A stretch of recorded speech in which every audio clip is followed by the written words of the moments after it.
Hello, in this video I'm gonna show you how to fix problem when you get internet connection but you cannot browse Google Chrome or use Google Play Store.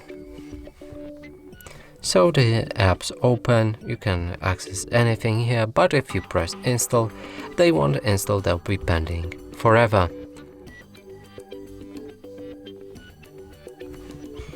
And this will work on your Vivo Y76 5G. Now let's cancel that download and move to the fix. We'll need to open our settings, scroll down, find system, then go for date and time and set time automatically. Now if we go back to our websites, they should load properly, and the same as with Google Play Store. If we open the Play Store and reload the app, then press install, it should download without any problem.